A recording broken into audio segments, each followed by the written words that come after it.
Ethan Cole had ridden past 100 kinds of trouble in his 40 years. But the scream that came across the Wyoming prairie that summer afternoon was not trouble he could ride past. It was the sound of a child losing her mother. He spurred his horse harder than he had any right to, and what he found at the bottom of that dry wash would change everything he thought he knew about family, about love, and about what a man owes a stranger. If this is the kind of story your heart needs today, please subscribe to the channel. Stay with me all the way to the end, and tell me in the comments which city you're watching from. I love seeing how far this story travels. The scream came again, before the echo of the first one had died. Ethan Cole leaned low against his horse's neck and pushed the animal harder than he had any right to the summer sun beating down on the Wyoming plains like a hammer on tin. Sweat ran into his eyes. The dust rose behind him in a long red plume. He didn't slow. "Easy, boy," he murmured the words pressed into the horse's mane. "Just a little farther, just a little." Then he crested the rise and saw them. A wagon tipped sideways at the bottom of a wash, one wheel still turning lazy in the wind. A horse dead in the harness, flies already gathering. And on the cracked ground beside it, 3 shapes. A woman, face down, not moving. A small boy curled against her side, breathing in shallow little gasps a man could count from 20 feet away. And a girl, standing, holding a broken branch in both her hands like it was a saber. Bare feet planted in the dust. Hair the color of summer wheat tangled around a face that had not eaten in days. Ethan reined in. Slow, easy, both hands raised where she could see them. "Don't come no closer, mister." Her voice cracked, but it did not shake. "I mean it. I hear you, miss. You ain't taking 'em." "I ain't trying to." "Then turn that horse around."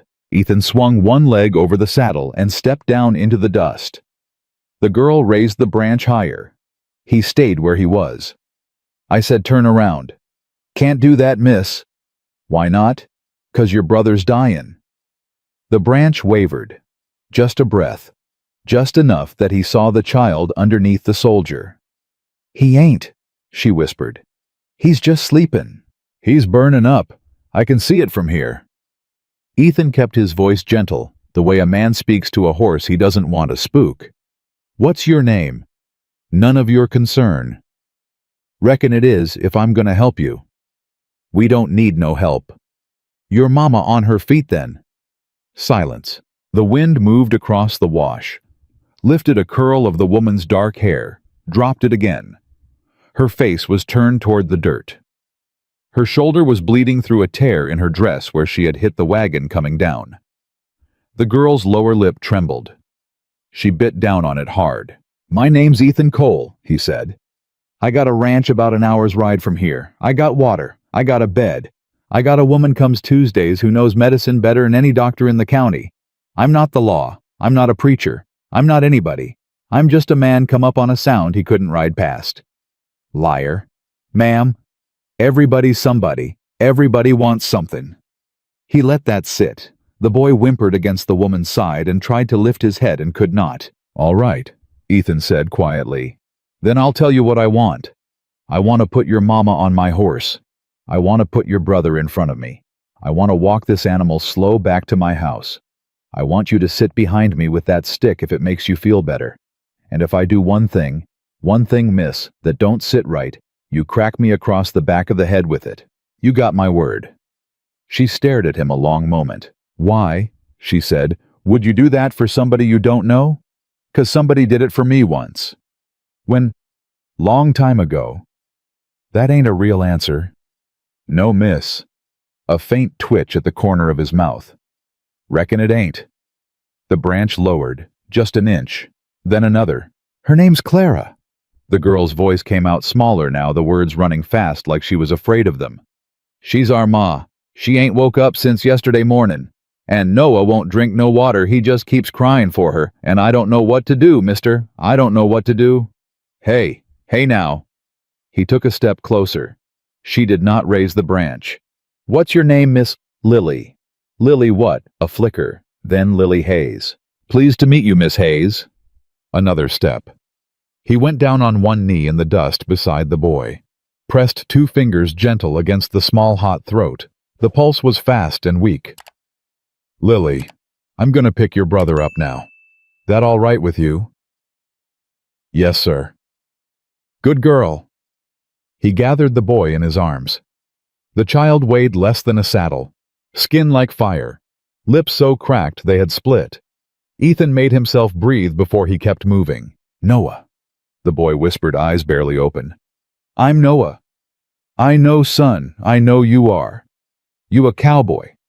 Reckon I am. You gonna take us somewhere? Somewhere with shade." "Okay." A breath. "Okay, mister." He turned to the woman. Lily was already there, kneeling in the dust, brushing hair back from her mother's face with a hand so small it broke a man clean in half if he let it. "Ma." The girl shook her shoulder. "Ma, the man's gonna take us. You gotta wake up now, Ma, please." "Lily?" "She's gotta wake up first, mister. She ain't gonna come if she don't." "Lily, look at me." The girl looked. "She's gonna come," Ethan said. "I'm gonna carry her." "You can't." "I can. She don't let strangers touch her." "I know. You don't know nothin'. I know enough." He held out his hand. "Climb up on the saddle, Lily. Up high. I'll hand your brother to you. You hold him while I get your mama. Can you do that for me?" She stared at his hand for a long second. Then she put hers in it. He hauled the woman up across the saddle, careful as he could, her body limp as a feed sack, her breath so faint he could not feel it on the back of his hand. Lily sat behind the horn with Noah folded in her arms, like she had been carrying him her whole life. Maybe she had. "Hold on tight, miss." "I am." "Tighter than that." "I am." He took the reins and started walking. The walk back was an hour. It felt like a year. "Mister?" "Yes, miss." "Why ain't you ridin'?" "Horse's got enough to carry." "He's a strong horse." "He's a good horse. There's a difference." A pause. Then, "Mister." "Yes, miss." "You got a wife?"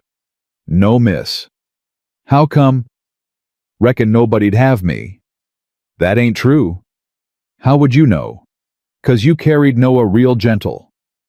He kept walking, did not trust himself to answer. "Mister?" "Yes, miss." "If she dies." "She ain't gonna die." "But if she—" "Lily Hayes?"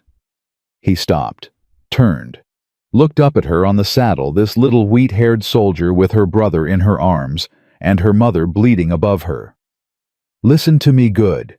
Your mama is gonna open her eyes. You hear me? She is gonna open her eyes, and the first face she sees is gonna be yours. That is a promise. Folks shouldn't make promises they can't keep, mister." "Reckon you're right." He turned and started walking again. "Then I'll keep this one." The house came into view a little past noon. A long, low place with a porch that sagged in the middle and a tin roof bleached pale by sun. A single horse in the corral. A dog that lifted its head, looked at the procession coming down the track, and lay back down with a sigh, as if it had been expecting them. "This your house. Mine. Just yours. Just mine. It's lonesome. Sometimes. Pa always said a lonesome house ain't a house." "Your pa sounds like a smart man." Silence. "He was." Ethan did not ask. He pushed the door open with his shoulder, carried the woman through, and laid her down on his own bed, because it was the only one in the place that had a real mattress. He stripped the boy's filthy shirt off and saw the rib bones standing up under the skin and made himself breathe before he kept moving. "Lily." "Yes, sir." "There's a pump out back. I need a bucket. Cold as it'll come." "Yes, sir." "And listen to me. There's bread in that tin on the shelf. Hard, but it's bread. You eat a piece before you draw that water. You hear? I ain't hungry. You hear?" "Yes, sir." He stoked the stove, boiled water, tore strips off a clean shirt because he had no rags left. cleaned the gash above Clara's ear with a hand that had not shaken for 15 years and was now refusing to hold still. Noah cried twice in his sleep. The first time he cried for his mother. The second time he cried for a man named Daniel. Ethan did not ask who Daniel was. Not yet.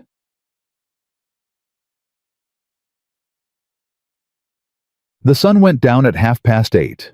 The stars came out hard and bright, the way they only did in summer over the territory, and the cicadas started up in the long grass, and Ethan sat in the chair beside the bed with a wet cloth in one hand and the other on the boy's burning forehead, and he counted breaths. Lily sat in the corner with her back against the wall. The branch was on the floor beside her. She had not let it go since she walked through the door. "Miss Hayes." "Yes, sir." "You got a bed in this next room. Ain't much, but it's clean." "I'm fine here." "You ain't slept in 2 days." "How do you know?" "'Cause I got eyes." "I'm fine." "Lily." "I said I'm fine, mister." He let it be. A long while passed. Long enough for the lantern to burn low. Long enough for the boy's fever to climb and break and climb again. Long enough that Ethan thought she had finally gone under against the wall. Then her voice came small out of the dark. "Mister." "Yes, miss." "What if I tell you something?" "All right." "What if I tell you something, and you got to promise not to say it back to nobody?" "That's a heavy promise to make in the dark, miss." "It's important." He looked at her. 7 years old, and sitting like a sentry at the gate of something. Hair tangled, eyes too old for the face they were in. "All right," he said. "I promise." She reached into the front of her dress into a pocket that had been sewn there by a hand that had loved her, and pulled out a folded piece of paper. She held it across the space between them. "Don't read it now." "Why not?" "'Cause I don't want to see your face when you do." He took the paper, set it on the table, did not unfold it. "Lily." "He's looking for us, mister." "Who is?" "The man on the paper." "Is he?" "He ain't our grandpa." Her voice did not shake. Her voice was too tired to shake. "He ain't nothing to us. My ma was married to his son and his son's dead, and now he says we belong to him and we don't, mister. We don't belong to nobody but each other." "Lily." "He hurt our pa." "Lily, look at me." "He hurt our pa, mister. I heard him say it. I heard him tell the men outside our window the night we left. I heard him say Daniel got what he had comin'. I heard him. Hey, hey, hey, I heard him." The boy stirred on the bed and whimpered, and Lily pressed both small hands over her own mouth and rocked once hard and was silent. Ethan stared at the folded paper on the table, did not pick it up. "How far behind us, miss?" "Don't know." "How many men?" "3 when we left. Could be more by now." "Your mama know you got that paper?" "No, sir." "Why not?" "'Cause if she knew I had it, she'd burn it. And if she burns it, ain't nobody ever gonna believe what he is." He looked at her for a long moment. Then he stood up, walked to the door, pulled the bolt across, walked to the wall, and took down a Winchester rifle and laid it on the table where they could both see it. "Lily Hayes." "Yes, sir." "You go to sleep now." "I can't." "You can. I'm awake." "Mister." "I'm awake, miss. I'll be awake all night, and tomorrow night, and the night after that." He sat back down in the chair beside the bed and put his hand once more on the boy's burning forehead. "Wasn't anybody home when you came up that wash. There won't be anybody home when they do neither. You don't know what you're sayin'." "Reckon I do." "They'll hurt you." "They'll try." She stared at him from the corner. Then her face crumpled, not in tears, but in something worse. The kind of breaking a child's face does when it has been holding too much for too long and has finally been told it can set it down. "My ma can't lose us, mister." "I know it, miss." "She can't." "She won't." She slid sideways down the wall and was asleep before her shoulder hit the floor.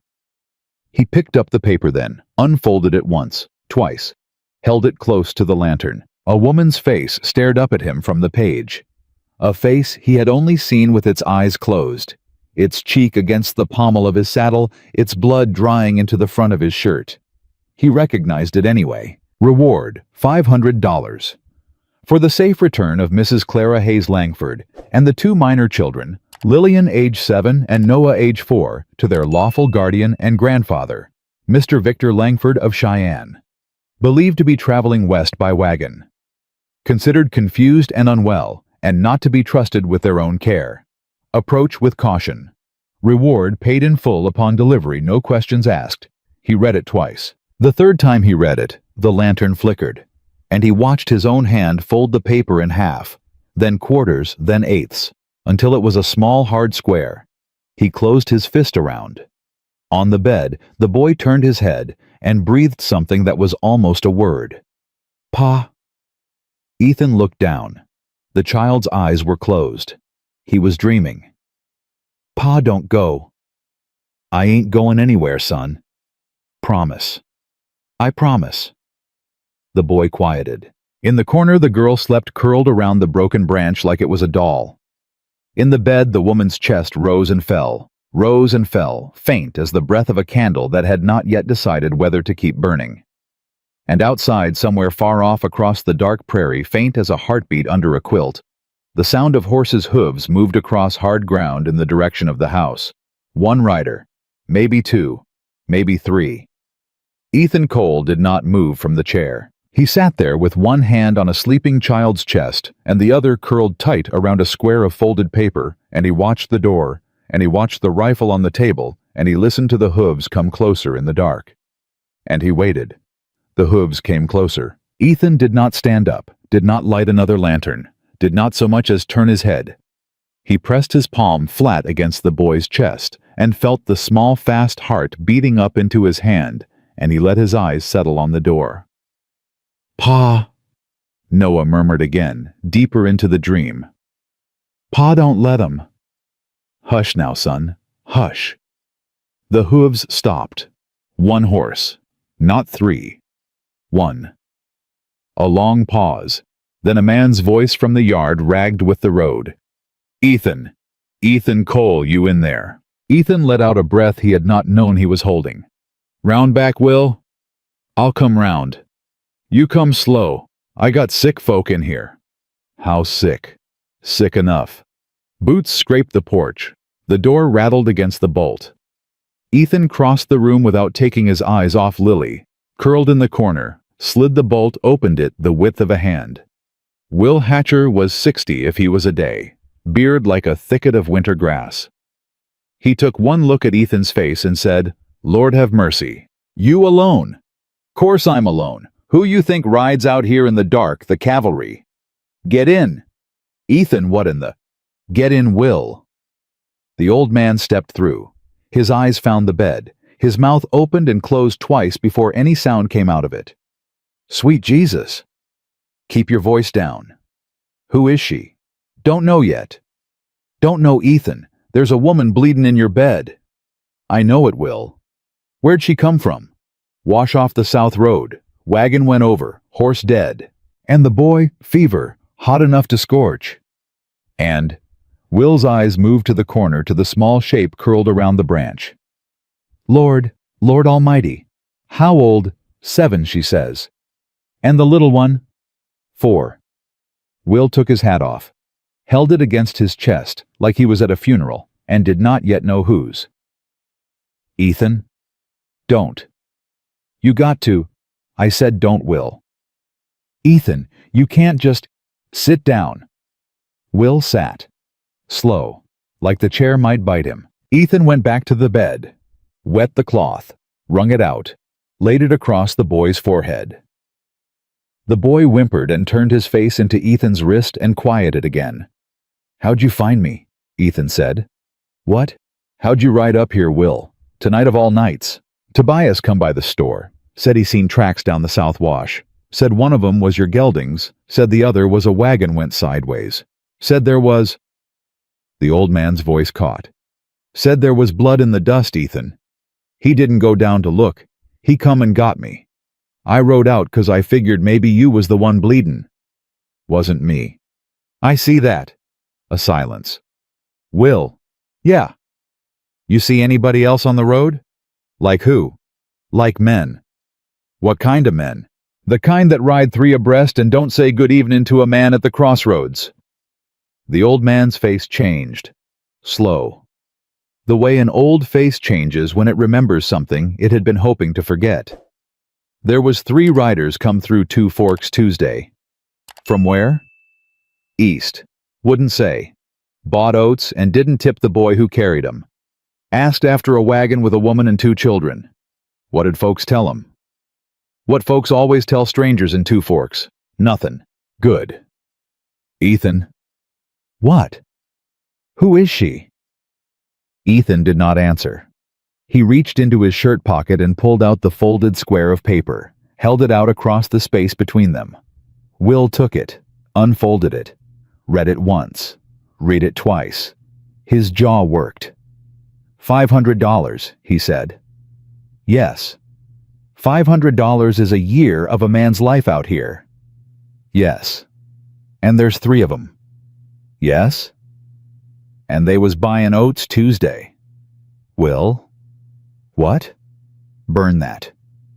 Ethan, burn it, now, in the stove, before that child wakes up and sees you with it. The old man rose, walked to the stove, opened the iron door, held the paper above the coals. Ethan Cole. Yes. You sure? I'm sure. This ain't your fight. It is now. The paper went in. The coals took it. A small bright flare, and then nothing. Will closed the stove, stood with his hands hanging. What you fixin' to do? I'm fixin' to keep 'em alive till sunrise. And after sunrise, cross that creek when I get to it. Ethan, listen to me. A man named Victor Langford ain't a man you cross your creek with. I knowed his name before I knowed yours. That man owns half of Cheyenne, and the half he don't own owes him. Then he can afford to lose 'em. Will stared at him a long moment. Then a slow, tired smile moved through his beard. You know what your trouble is, Ethan Cole? Tell me. You ain't never learned to ride past. No, sir. Reckon I ain't. The old man crossed back to the bed, looked down at the woman with a face like a man at the rail of a church. She got a name. Clara. Clara what? Hayes, the girl said. Hayes. Will rolled it around in his mouth. Hayes. Hayes. His head came up. Daniel Hayes. Don't know. Why? Cattleman's son out of Laramie. Married a Langford girl 6-7 years back. There was talk. What kind of talk? The kind that don't get spoke above a whisper. The kind that says a young man took a fall off his horse that no horse never threw him from. The room went very still. Will. Yeah. Get on home. Ethan. Get on home. Tell nobody. Not Tobias. Not May. Not the priest if he asks. Nobody. And if they come askin' at my door. You ain't seen me in a week. That's a lie. Yes, sir. The old man set his hat back on his head, walked to the door, paused with his hand on the latch. Ethan? Yes. I'll be by tomorrow with milk and eggs and nothing that looks like I know nothing, but you and me both know what's comin' down that road. Yes, sir, we do. Be ready. I aim to. The door closed.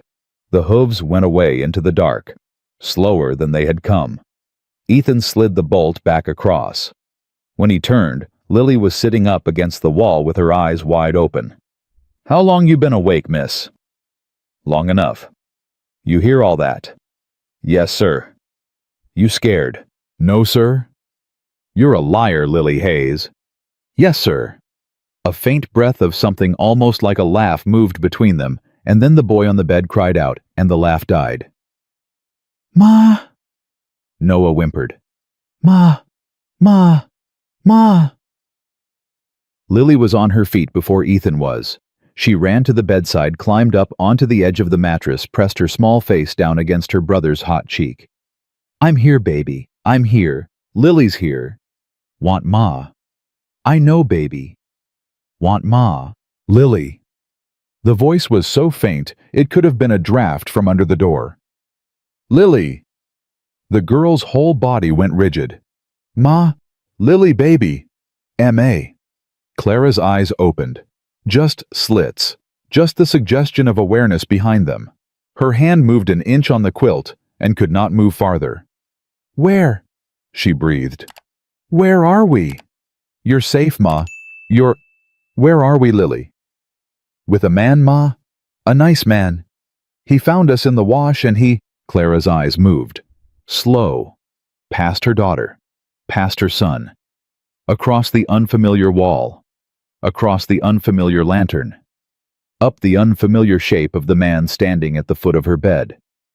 The breath stopped in her throat. No. Ma'am? No, no, no, no. Her hand fumbled at the quilt, tried to push it back. Tried to push herself up off the pillow, fell. Lily. Lily, take your brother. Lily, get your brother and run. Mahi. Run. Lily. Ma'am. Ethan stayed exactly where he was, hands open at his sides. Mrs. Hayes, listen to me. How do you know my name? Your daughter told me. My daughter doesn't speak to strangers. She does when her brother's dying. The word hit her like a hand across the face.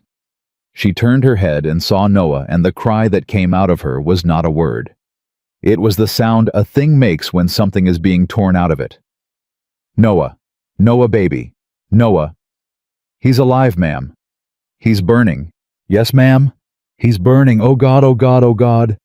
Mrs. Hayes. How long? 3 days, near as I can figure. Lily said you went down yesterday morning. He's been hot since before that. 3 days. Her eyes squeezed shut. Tears ran down into the pillow before she had even drawn the breath to cry. 3 days. 3 days. I told him I'd get him to a doctor. I told him... Ma'am, listen. I told him. Mrs. Hayes. What? There's a woman comes Tuesdays. She knows medicine. Better than the doctor in Two Forks. Better than any doctor between here and Cheyenne. She'll be here at sunup. You hear me? Cheyenne. The word came out flat. Yes, ma'am. Just saying she... Don't say that word. Ma'am. Don't say that word in this house. Her eyes opened. They were not glazed anymore. They were bright and hard and afraid. Don't ever say that word in front of my children. A pause. Yes, ma'am. She tried to sit up again. Could not. Her hand went to her shoulder where the blood had crusted black through the dress, and she made a small wounded sound and lay back down. Mr. Cole, ma'am. Ethan Cole. Mr. Cole. Yes, ma'am. Where is the door? Behind me, ma'am. Step away from it. He stepped sideways. 2 paces. Lily. Yes, ma. Can you walk? Yes, ma. Can you carry your brother? Yes, ma. Carry him. Mrs. Hayes. Ethan kept his voice level. It is past midnight. There is no moon. There is no town inside 10 miles. Your wagon is in a wash with a dead horse in the harness. Your boy is burning up, and you can't sit up in that bed without your eyes rolling back. Where exactly you fixin' to walk to? She stared at him. I will not stay in a stranger's house. Yes, ma'am, you will. I will not. Will. Then your boy dies on my porch at sunup, ma'am, and I have to bury him in the morning, and you will hate me for the rest of your life. But your boy dies all the same. The words landed. He saw them land. He hated himself for using them. She closed her eyes. Why? Why what, ma'am? Why are you doing this? 'Cause I heard your daughter scream from a quarter-mile off. That is not a reason. It's the only one I got. A long silence. Mr. Cole? Ma'am? I have nothing. I didn't ask for anything. I have no money. I have no people. I have no claim on your kindness and no way to repay it. I didn't ask, ma'am. Every man asks, eventually. Yes, ma'am. Reckon most do.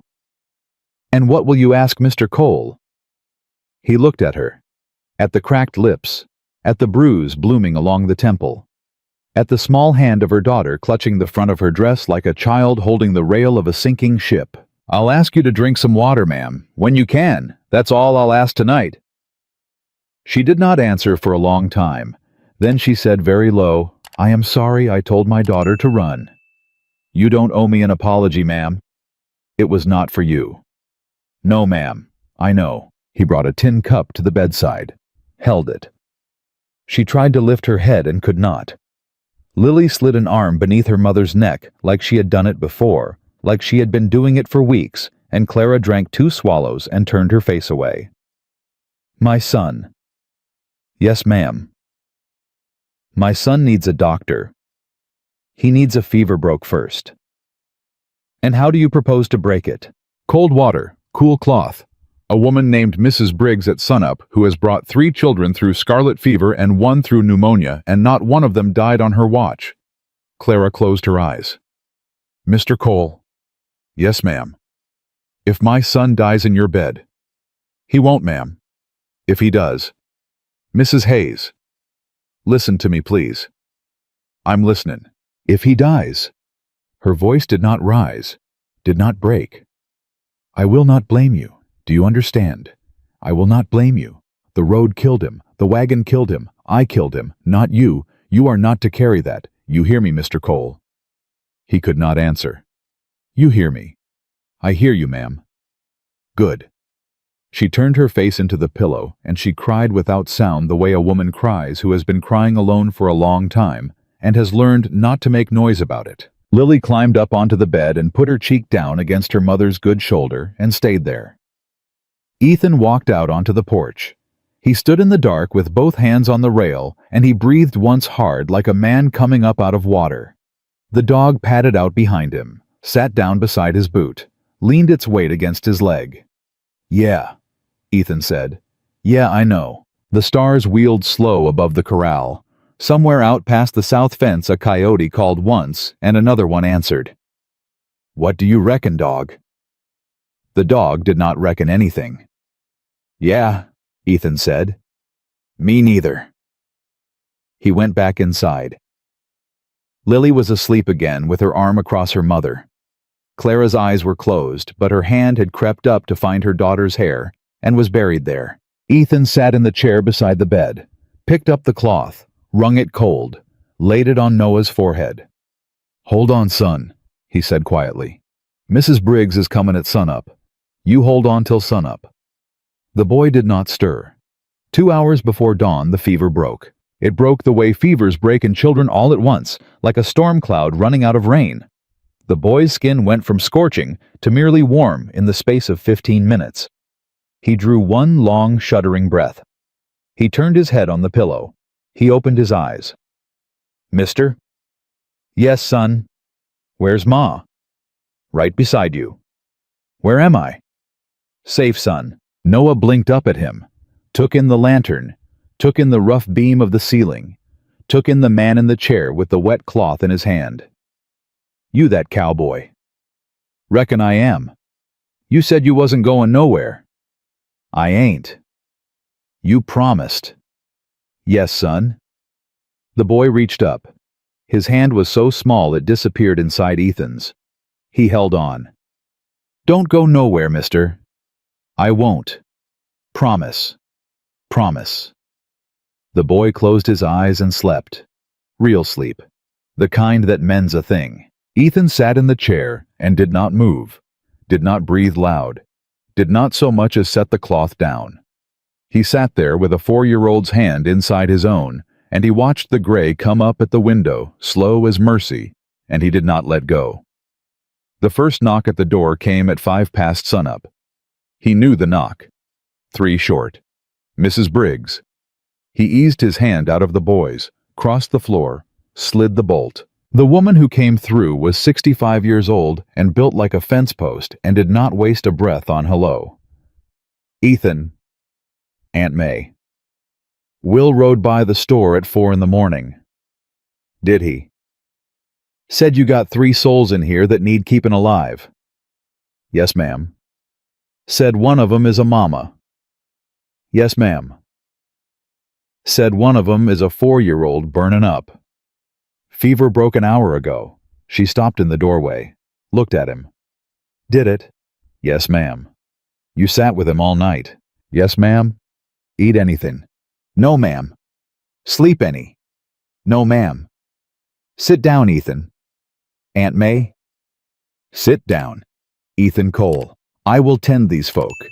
You will sit at that table, and you will eat the biscuits I brought in this basket, and you will drink the coffee I am about to make on your stove, or so help me. I will tell your mother in heaven, you was rude to me, and she will haunt you until Christmas. He sat down. She moved past him into the bedroom. He heard her speak low. He heard Clara answer, still hoarse, still afraid. He heard Mrs. Briggs say plain as day, Honey, you are in the safest house between here and the Tetons, and the man at that table would walk into a fire for a dog he didn't know. You hush now, and let me see that shoulder. He put his face in his hands. He did not cry. He had not cried in 15 years, and was not going to start that morning, but he sat for a long time with his face in his hands. When he lifted his head, Lily was standing in front of him. Mr. Cole? Miss. You said a woman was comin'. She come. She nice. She's mean as a snake and twice as good a Christian as anybody for 50 miles. You're gonna like her. Mr. Cole. Yes, miss. What you said to that man. The old one. Will. What you said about not turning us over. Yes, miss. You meant it. Yes, miss. Even if they offer you the money. Specially then, miss. She studied him, 7 years old and a face like a county judge. Mr. Cole? Yes, miss? My pa was a good man. I believe it. My pa would have liked you. He could not answer. Mr. Cole? Yes. My ma's gonna try to leave. I know it. She's gonna try as soon as Noah can stand. Yes, miss. You got to make her stay. Lily, you got to. Mister, you don't know him. You don't know what he's like. He don't want us 'cause he loves us. He wants us 'cause we're proof of something. Her small voice did not shake. Her small voice never shook. He wants Noah 'cause Noah's the only piece of his son left in the world. He wants me 'cause I look like my pa when my pa was little. He wants my ma 'cause she said a thing out loud once that she wasn't supposed to say, and he can't have her saying it where folks can hear. What thing did she say, miss? That her husband didn't fall. The words went into the room and lay there. Miss Hayes. Yes, sir. Don't say that out loud again. Not even in this house. Not till I tell you it's safe. Yes, sir. You hear me? Yes, sir. Good girl. She stood there a moment longer. Then she did a thing she had not done since he had pulled her up onto the saddle yesterday afternoon. She stepped forward and she put her forehead against his shoulder. She did not cry. She did not speak. She just stood there with her forehead against him for a count of about 20. Then she stepped back. Mr. Cole? Yes, miss. You got any biscuits? Mrs. Briggs brung biscuits. Can I have one? You can have all of 'em. She went to the basket. In the bedroom, Mrs. Briggs was speaking soft to Clara, and Clara was answering soft back, and the boy was breathing easy, and the dog had come in and lain down across the foot of the bed like it had been waiting for somebody to give it back. Outside the window, the sun was full up over the long grass, and the cicadas were starting, and the day was warming the way summer days warm in the territory mean and slow and bright. Ethan stood up from the table. He walked to the doorway of the bedroom. Did not go through it. Mrs. Hayes? Mr. Cole? You feelin' any better? A little. Mrs. Briggs treatin' you right? She is. Good. A pause. Mr. Cole? Yes, ma'am. Mrs. Briggs tells me you sat up with my boy all night. It wasn't nothin', ma'am. It was something, Mr. Cole. He looked at the floor. It was something, she said again, quieter. And I have not yet thanked you for it. You don't owe me thanks, ma'am. I owe you my son's life. Ma'am. Mr. Cole? Yes, ma'am. I do not know your story. I do not know why you live alone in a house with one bed and no flowers in the window. I do not know what kindness you were given that you are paying back through us. I do not know if I will be alive in a week or in 2. Her voice held steady. Her voice did not shake. But while I am alive, sir, I will not forget what you did in the dark for my child. Do you hear me? I hear you, ma'am. Good. He went to step away. Mr. Cole. Yes, ma'am. There is something I need to tell you.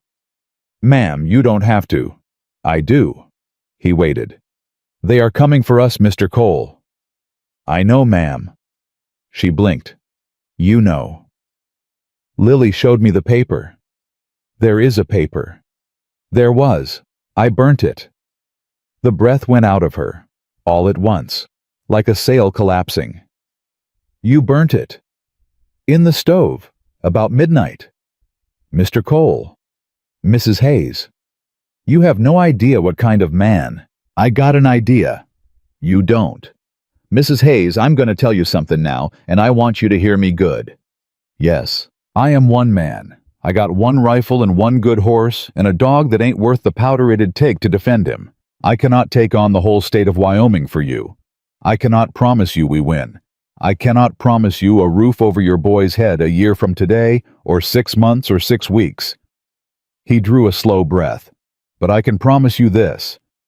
As long as you and them children are under this roof, the man who comes for you will have to come through me first. And I do not move easy, ma'am. I do not move easy at all. She stared at him. Her mouth opened. It closed. Tears moved out of the corners of her eyes and into the pillow, and she did not lift a hand to wipe them. Mr. Cole. Yes, ma'am. What is your price? Ma'am, there isn't any. What is your price, Mr. Cole? Mrs. Hayes. He met her eyes. I have lived in this house alone for 9 years. I have ate at that table alone for 9 years. I have slept under that roof alone for 9 years. And in one night I have had a child put her hand in mine and ask me not to go nowhere. Do you understand me, ma'am? There isn't any price. The price is already paid. That little boy paid it in his sleep. The room was very quiet. Mrs. Briggs, who had been pretending not to listen, turned her face away and pressed her knuckles against her mouth. Clara Hayes closed her eyes. Mr. Cole. Yes, ma'am. Get me a cup of water, please. Yes, ma'am. He went to fetch it. He did not see as he turned the way her fingers tightened in her sleeping daughter's hair. He did not see as he poured the way her shoulders began at last to shake. He did not see as he carried the cup back across the floor of the only home he had the rider that crested the far ridge a mile out and reined his horse to a stop and lifted a long brass spyglass and trained it slow and patient on the smoke coming out of Ethan Cole's chimney.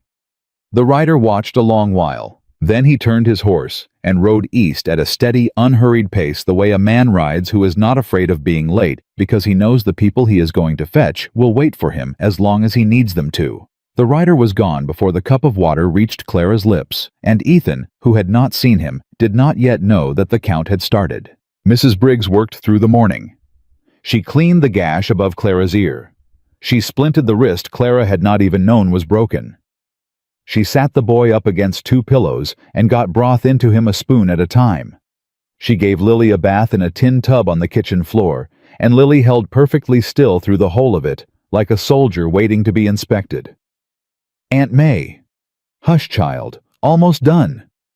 Why you wash my hair so gentle?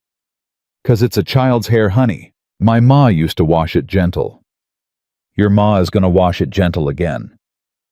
You promise. Lily Hayes, in this house, we don't promise what we can't carry. But I will tell you this. Your mama is sitting up against a pillow drinking water that I poured her, and a week from today, she is gonna be the one combing the tangles out of this head. You hear me? Yes'm. Good girl. Mrs. Briggs left at noon with both her hands free and her basket empty, and at the door she put one of those hands on Ethan's chest and held it there. Ethan. Aunt May. That woman's been beat down. I know it. Not by the road. I know it, Aunt May. You go gentle. Yes, ma'am. And whatever's comin'? Yes, ma'am. You send Will. You send him at a gallop. You don't try to do this alone. No, ma'am. She studied his face a long second. Your mother would be proud of you today. Don't, Aunt May. She would. Please. She patted his chest twice and walked out into the yard and climbed up onto her old buckboard and clucked to the mule and went away down the track at the same steady pace she had come. Ethan stood on the porch a long minute after she was gone. The dog leaned against his leg. Yeah, he said. I know. He went back inside. Clara was awake, sitting up. Her hair had been brushed by Mrs. Briggs and lay in a long dark plait down her good shoulder. Her face was still the color of paper, but her eyes had cleared. Mr. Cole. Ma'am. Sit down. Ma'am. Please sit down, Mr. Cole. I would like to look at the man whose bed I am occupying, without the sun behind his head. He pulled the chair around. Sat. Lily was on the floor by the bed, working a piece of biscuit between her fingers, without eating any of it. Noah was sleeping against his mother's good side, with one small fist closed in the front of her dress. How old are you, Mr. Cole? 40, ma'am. You wear it well? I don't know about that. I am 32. Ma'am? You are wondering. No, ma'am. You were. Reckon I was. My husband died last spring. A pause. I am sorry, ma'am. He was 28. Yes, ma'am. He did not fall. No, ma'am. You knew. Lily told me a piece of it. Lily. Clara closed her eyes. Lily knows more than a child should know. Yes, ma'am, she does. Mr. Cole. Yes. I am going to tell you what happened to my husband. And then you are going to decide whether you want this trouble in your house. And if you decide you do not, I will not hold it against you. And the children and I will go as soon as the boy can stand. Mrs. Hayes. Let me speak. Yes, ma'am. She drew breath. My husband's name was Daniel Langford. He took my name when we married because his father did not approve of the match. He was the only son. He was the only heir. He was a good man, Mr. Cole, and a good man in that family is an inconvenience. Ma'am, his father is a banker in Cheyenne. He owns 3 of the biggest cattle outfits north of the Platte. He owns the sheriff in 2 counties and the judge in 1. And 6 months before my Daniel died, my Daniel found out that his father had been buying out small ranchers by the simple method of making sure their cattle disappeared in the night and their wells went dry by morning. Mrs. Hayes. He told his father he would not stand for it. He told his father he would write to the territorial governor. He told his father he would speak in church if he had to. And then he fell off a horse. And then he fell off a horse, Mr. Cole. Off a horse he had broken himself when he was 16. Off a horse that had not thrown him in 12 years. Off a horse that was found the next morning a quarter mile from where my Daniel's body lay with no sweat on it and no dust in its mane. Mrs. Hayes, I said it once, at the funeral, to one woman, a neighbor I had trusted my whole life. Clara's voice did not shake. Her voice was very tired. I said, my husband did not fall. That was all I said. 3 days later, that woman's husband had a new contract for 60 head of cattle at twice the price he had been getting. And 4 days later, Victor Langford called on me and informed me that as the sole surviving male relative of my late husband, the children were under his guardianship by law, and I would be permitted to live in his house as their nurse, so long as my conduct met his approval. Sweet Christ. Yes. Ma'am, that is not the law. It is the law that he can buy Mr. Cole. A silence. I left in the middle of the night. I took $87. I took 2 children. I took 1 wagon I had to bribe a stableman to harness for me. I made it 11 days. Her hand tightened in Noah's hair. 11 days, Mr. Cole. And then a wheel went, and the horse went, and the wash took us, and I told my daughter I was going to close my eyes for 1 minute. Mrs. Hayes, I almost killed them. You didn't. I almost did. Mrs. Hayes. What? Look at me, ma'am. She looked. You walked 11 days through July with a 4-year-old who was already sick, and a 7-year-old who never once cried where you could hear her. You did not almost kill them, ma'am. You almost saved them. Saved them is a long road. You walked most of it. She made a small sound. She put her hand over her mouth. Don't, ma'am. I am not crying, Mr. Cole. No, ma'am. I do not cry in front of strangers. I'm sorry, ma'am. Reckon I'm a stranger. Not as much of one as you were yesterday. He looked at the floor. Mr. Cole? Yes, ma'am. You should send us away. No, ma'am. You have not heard the part where I heard enough. Mr. Cole, he has men, real men, not drunks. Pinkertons, Mr. Cole. Pinkertons in plain clothes. He has a lawyer named Halloran who has never lost a custody hearing in 20 years of practice. He has the judge in Cheyenne in his pocket, and he has 6 newspapers that will print whatever he tells them to print. By the time he is done with me, I will be a hysterical widow who fled in the night with 2 stolen children and a head full of the laudanum he will swear his physician prescribed. Do you understand? I understand? You do not. Mrs. Hayes. What? Eat something. She stared at him. I am telling you that... I heard you, ma'am. I heard every word. You are going to eat something now. There is broth on the stove, and there is a biscuit on this plate, and you are going to put both of them into your body before this conversation goes any farther. Because the woman who is going to fight Victor Langford is going to need to be able to stand up to do it. A long moment. Then a thing happened in her face that he had not seen happen in it yet. The corner of her mouth moved. Just an inch. Just the ghost of something that in a younger and easier woman might have been a smile. Mr. Cole. Ma'am? Bring me the broth. He brought it. Lily watched her mother eat. Her small face was very still. Ma. Yes, baby. You ain't gonna leave. No, baby. You ain't gonna close your eyes again. Not for a long while, baby. Promise. Promise. The girl let her shoulders drop. Just an inch. He had not realized she had been holding them up at all.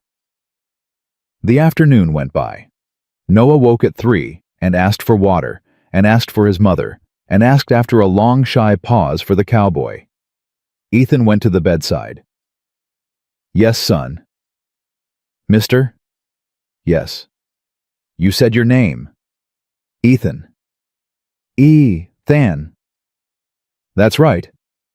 That's a hard name. I reckon it is. My name's easy. Easiest name I ever heard. You can call me Noah. Pleased to know you, Noah. Mr. Ethan. Yes, son. My ma's awake. I see her son. You gonna stay? Across the bed he saw Clara go still. I'm gonna stay, son. Forever. Long as you need me. That's forever. All right, son. Forever. Clara closed her eyes. She did not say anything, but her hand moved on the quilt and lay there next to Ethan's, not touching it, not far from it. Will rode in at 4:30. He came up the track at a gallop, and the dog was on its feet barking before the horse hit the yard, and Ethan was at the door with the rifle before the dog took a second breath. Will. Ethan. What? They're at 2 Forks. The room behind Ethan went silent. How many? 4. You said 3. It's 4 now. The 4th one rode in this morning. Wears a black coat in July. Carries papers in a leather case. Walks into the saloon, asks for the proprietor by name, asks if any wagons come through with a woman and 2 young'uns. Asks polite. Pays for a whiskey he don't drink. Tips the boy who carries his bag. Halloran. You know that name. I know that name. Behind him, Clara made a sound. Small. Caught. Will, get in here. The old man came in. Took his hat off the second he saw Clara on the bed, because Will Hatcher had been raised right. Ma'am? Sir? I'm sorry to bring trouble into your sick room. Mr. Hatcher, you did not bring it. It followed me here. Yes, ma'am. He turned to Ethan. They're asking all over town. Tobias played dumb. May played dumber. The boy at the livery played the dumbest of all and got a quarter for his trouble. But Ethan, Yes. They got a name now. What name? Yours. How? Don't know how. But the lawyer come to the store at noon and asked old Pete if he'd ever sold supplies to a Mr. Ethan Cole over by Sweetwater. And old Pete said yes, he had every Wednesday for 9 years, and the lawyer thanked him and bought a peppermint stick and walked out. A sound came from the bed. Clara had pushed herself up against the pillows, and her good hand was at her mouth. "They will be here by tomorrow," she said. "Yes, ma'am," Will said. "Or the day after." "Will," Ethan said. "Yes. I need you to do something for me." "Anything." "I need you to ride to Pastor Henley." A silence. "Ethan?" "Tonight, Will." "Ethan, you ain't saying—" "I am saying." "Boy." "Will. Ride to Henley. Tell him I am callin' in the favor he has owed me for 11 years. Tell him I need him at this house tomorrow at noon, and I need him to bring the book, and I need him to bring 2 witnesses he trusts with his life." Clara on the bed said, "Mr. Cole." "Mrs. Hayes." "What are you doing?" "Mrs. Hayes, listen to me." "What are you doing, Mr. Cole?" "In this territory, a man's wife and a man's stepchildren cannot be removed from his household by another man's lawyer. Absent a charge of crime, ma'am. It is one of the few laws out here that ain't been bought yet. It buys us time. It buys us a hearing in front of a judge of our choosing, not theirs. It buys us a fight on ground we get to stand on." "Mr. Cole." "Mrs. Hayes, you are proposing marriage to a woman you met yesterday." "Yes, ma'am." "In front of my children." "Yes, ma'am." "With a borrowed pastor and 2 strangers." "Yes, ma'am." "Get out." The word landed flat. "Ma'am?" "Get out of this room, Mr. Cole." "Mrs. Hayes?" "Get out." Will took a step back. Lily in the corner with the biscuit went very still. Noah lifted his head off the pillow. "Ma?" "Hush, baby." "Why's Ma yellin'?" "Hush." Ethan stood up, slow, did not raise his hand, did not raise his voice. "Yes, ma'am. I'll go." He walked out onto the porch. He stood with both hands on the rail again. The dog came out and sat on his foot. Will came out behind him. Did not say a word for a long time. "Ethan." "Don't, Will. You handled that wrong." "I know." "You handled that real wrong." "I know it, Will. Boy, that woman has been bought and sold and used as collateral by every man who's drawn breath in her vicinity for 10 years. And you walk into her sick room and tell her you got a solution that involves a piece of paper that legally hands her over to one more man. What in God's name did you think she was gonna say? "Will, You ain't thinking with your head. You're thinking with whatever it is in a man that wakes up after 9 years of sleeping alone. That ain't fair, Will. No, sir, it ain't. A long quiet. It also ain't wrong. The old man put his hand on Ethan's shoulder. "Boy, you go back in there. You sit down at her bedside. You tell her what you said wasn't a proposal because it wasn't. You tell her it was a contract. A piece of paper she can tear up the day Victor Langford is in the ground. You tell her you ain't asking for her bed, you ain't asking for her name. You ain't asking for anything that's hers to keep. You tell her you're asking for the right to stand between her and a man who would burn her alive for saying the truth out loud. You tell her that, and then you let her decide." "Yes, sir." "And Ethan?" "Yes." "If she says no?" "Yes." "You stand between her anyway." "I know it, Will." The old man squeezed his shoulder once. "I'll ride for Henley." "Tell him?" "I know what to tell him." "Will." "Yes." "Thank you." "Don't thank me, boy. Thank your mother. She raised the man who's standing on this porch." He swung up onto his horse and turned its head and was gone. Ethan stood alone a moment longer. Then he went back in. Clara had her face turned to the wall. "Mrs. Hayes." "Mr. Cole, I am tired." "Yes, ma'am." "Please." 2 minutes, ma'am. I will say 2 minutes worth of words. And then if you tell me to go, I will go." She did not turn her head. "I said it wrong, Mrs. Hayes. I said it like a man who don't know what he's asking. I should have said it different, and I will say it different now." A pause. This ain't a marriage. Not the kind you had, not the kind you deserve. This is a piece of paper, ma'am.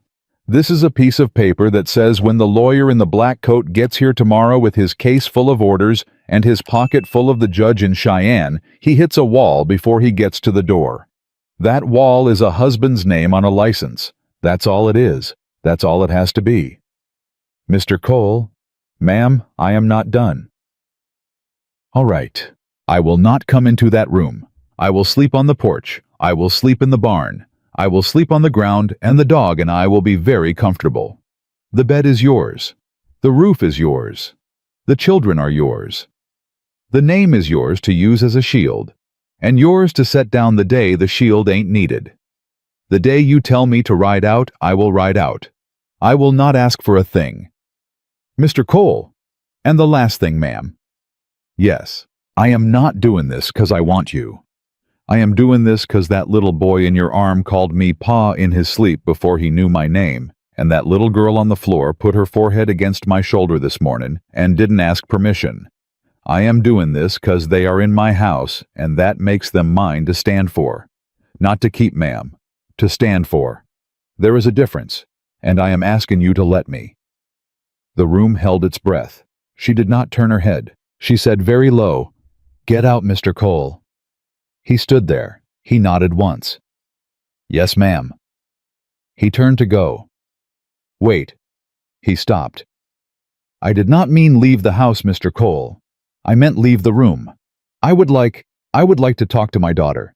Will you take Noah to the kitchen, please? He likes you." "Yes, ma'am." He gathered the boy up. Noah looped his arms around Ethan's neck without opening his eyes, murmured something into his shoulder. In the kitchen, Ethan sat down at the table with the 4-year-old in his lap. He put his face down against the small, warm head. He did not cry. He did not cry. He had told himself in the morning that he was not going to cry, and he was a man who kept what he told himself. The boy stirred against his neck. "Mr. Ethan." "Yes, son." "You sad?" "No, son." "You feel sad?" "I'm tired, son." "That's the same." "Reckon it is." "Mr. Ethan." "Yes." "I'm gonna sleep on you." "All right, son." The boy slept. In the bedroom, low voices, mother and daughter. A long time. Then the bedroom door creaked open. Clara was standing in it, holding the doorframe with her good hand, white as the wall. "Mrs. Hayes, ma'am, you should not be standin'." "Mr. Cole." "Yes, ma'am." "Tomorrow at noon." "Ma'am." "Tell your pastor tomorrow at noon." He could not speak. "On 3 conditions." "Yes, ma'am." 1. The day Victor Langford is in the ground, I burn the paper, and you do not say a word against it. "Yes, ma'am." 2. You do not lay a hand on me. Not today, not next week, not next year, not unless I am the one who reaches first. Do you hear me? "I hear you, ma'am." 3. Yes. You do not break my children's hearts, Mr. Cole. Whatever happens to me, whatever happens to you, whatever the lawyer does, whatever the judge says, they have lost a father. They will not survive losing 2. If you sign that paper, you sign for them. And if you ever leave them by choice, sir, I do not mean by death, I will hunt you to the end of this earth. Do you understand? Mrs. Hayes, do you understand? Yes, ma'am. I understand. Then noon tomorrow. Yes, ma'am. She closed her eyes. She swayed against the doorframe. He was across the floor in 3 strides, with the boy still on his shoulder and his free hand under her elbow before she fell. She did not pull away. Mr. Cole. Yes, ma'am. I am very tired. I know it, ma'am. I have not been held up by a man's hand in a long time without being afraid of it. He did not answer. I am still afraid, Mr. Cole. Yes, ma'am. But less afraid than I was this morning. He helped her back to the bed. Lily climbed up beside her without a word and tucked herself against her mother's good side. Ethan laid Noah down on the boy's other side. The little hand stayed closed in the front of Ethan's shirt as he tried to pull away. He gently worked the small fingers loose. Sleep, son. Stay. I'll be right outside. He stood up. At the door he paused. Looked back. The three of them on the bed. The mother. The girl. The boy. All breathing. All under one roof. All for tonight, alive. He walked to the porch. He sat on the top step. The dog laid down beside him with its head on his thigh. The sun was going down and the cicadas were starting up. A long time passed. He did not see on the far ridge a mile out the same brass spyglass lift again slow and patient and train itself on the porch. He did not see it hold there a long minute.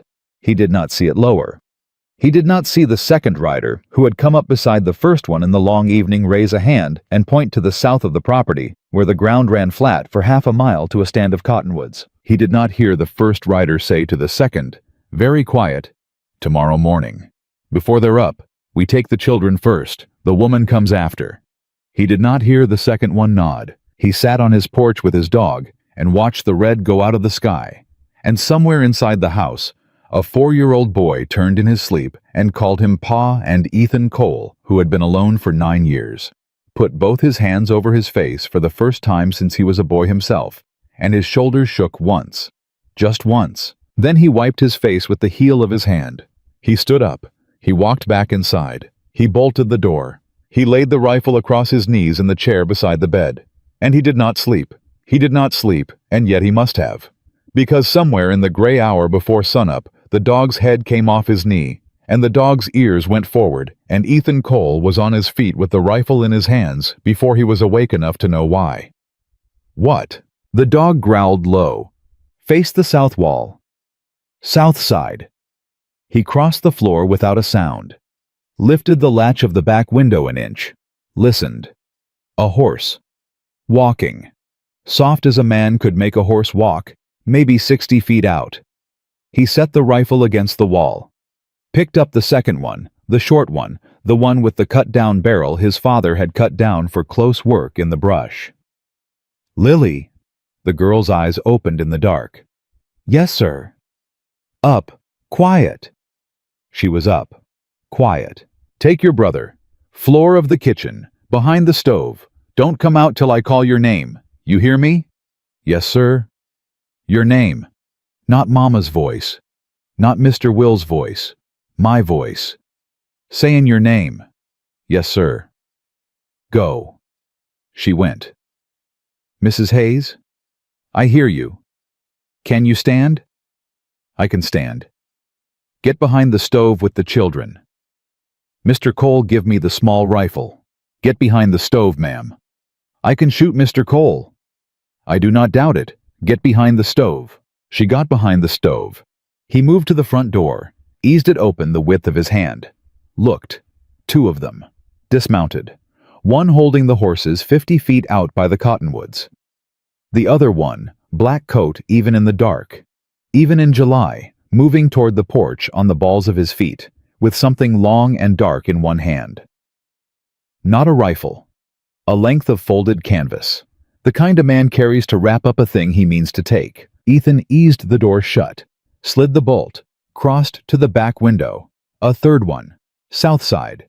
Crouched at the corner of the smokehouse, pistol drawn. 3. Will had said 4. He was still counting when the fourth one's voice spoke very quiet on the other side of the front door. "Mr. Cole, we know you're awake. We know you've got the children inside. We are not here to harm anyone. We are here on a lawful errand from their grandfather. Open the door, please, sir, and nobody has to see anything ugly before breakfast." Ethan did not answer. "Mr. Cole, my name is Halloran. I am an attorney. I have papers in my hand right now bearing the seal of the territorial court. The papers grant me lawful custody of the minors Lillian and Noah Hayes, pending a full hearing. Refuse, sir, and you become an obstructor. Refuse with a firearm in your hand, and you become a kidnapper. I would prefer neither." Ethan eased back from the door, crossed to the kitchen, knelt beside the stove. "Lily." "Yes, sir." "You stayed." "Yes, sir. Listen to me. I am going out that door. I am going to talk to a man. I want you to keep your hand on your brother's mouth till I come back." He cannot make a sound. You hear me? Yes, sir. You are doing brave today, Lily Hayes. Yes, sir. He looked at Clara. She had Noah in her arms. Her good hand was on the small of the boy's back. Her eyes met Ethan's over the boy's head. Mr. Cole? Mrs. Hayes? Do not die on my porch. No, ma'am. He stood, walked to the front door, drew the bolt, stepped out. Halloran was halfway up the steps. He was a small man, compact, 45 maybe. Black coat, black hat, white shirt buttoned all the way to the throat in July. A leather case in one hand and the folded canvas tucked under the other arm. Mr. Cole? Mr. Halloran. I am pleased we can do this peaceably. Tell your man at the smokehouse to step out where I can see him. Mr. Cole, tell him, or I tell my dog, and my dog tells him. A pause. Halloran turned his head slightly. Briggs, step out. The man at the smokehouse stepped out. Tell the one with the horses to come up to the porch. Mr. Cole, I do not think... Mr. Halloran, you came to my house before the sun was up with 3 armed men and a piece of canvas. We are doing this on my porch in the light, or we are not doing it at all. Bring up the third one. A longer pause. Halloran lifted his hand, made a small beckoning motion. The third man rode up, stayed mounted. Get down. Mr. Halloran, tell him to get down. Get down, Mr. Carlyle. He got down. Now, Ethan said. What are them papers? An order of the Honorable Judge Briscom of the Cheyenne District. Mr. Cole granting custody of the... Read the date. Beg pardon. Read the date on the order. Halloran's mouth set. He glanced down. He read. The order is dated the 14th of this month. Today is the 17th. Yes. 3 days. You rode 3 days from Cheyenne with that paper in your case. Yes, sir. Then the order ain't been served on the children's mother. Mr. Cole, I am serving it now. You are serving it on me, sir, and I ain't the children's mother. The mother of them children is in this house. By territorial statute, the order has to be served on her in the presence of a witness who is not in your employ.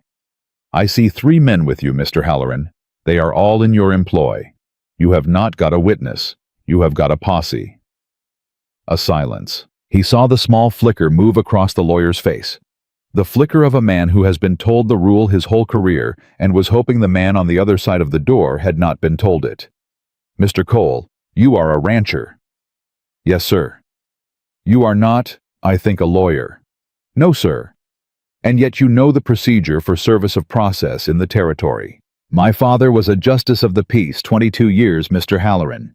He set me to copying his court records out by candlelight when I was 9. I do not know much. I know that. The lawyer adjusted his grip on the case. Then you understand, sir, that the order will be served today or tomorrow or the day after, that this is a delay only.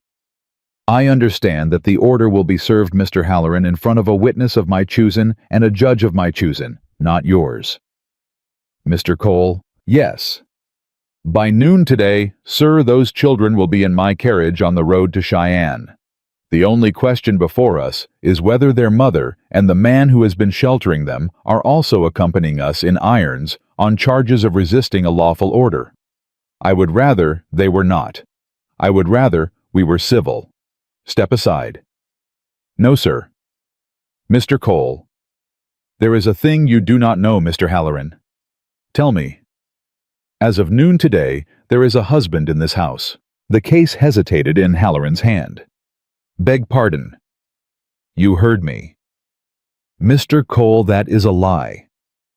Pastor Henley of the First Methodist of Two Forks will be here at noon, with the book, and 2 witnesses.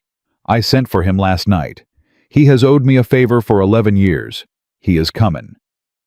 Mr. Cole, a marriage performed today does not retroactively... You said it yourself, sir. The order ain't been served. It will not be served on Mrs. Hayes. By noon, there will be no Mrs. Hayes. There will be a Mrs. Cole, and the order in your case has the wrong name on it. Mr. Cole, and the new Mrs. Cole's children will be the stepchildren of a man who has not been served any order at all. Halloran's face did a thing, just a small thing. The mouth tightened, the eye moved. Mr. Cole, you are bluffing. You ride out to that ridge over there, Mr. Halloran, and you wait till noon, and you watch with that nice spyglass your man Carlyle has been using since yesterday afternoon to watch my chimney.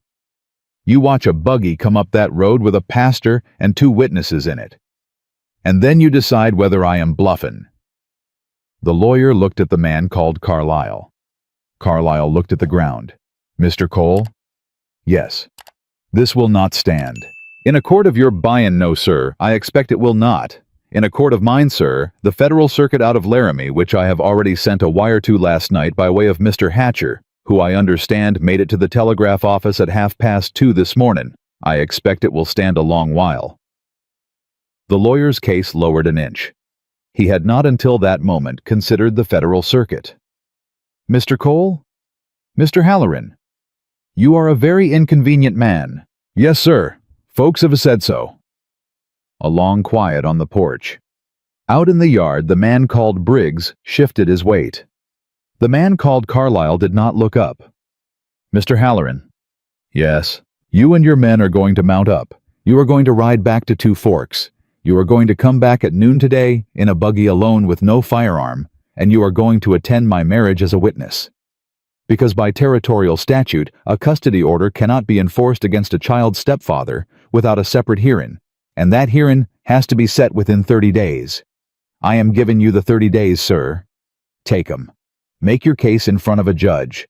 Not on my porch with a piece of canvas. Mr. Cole, I will not attend your...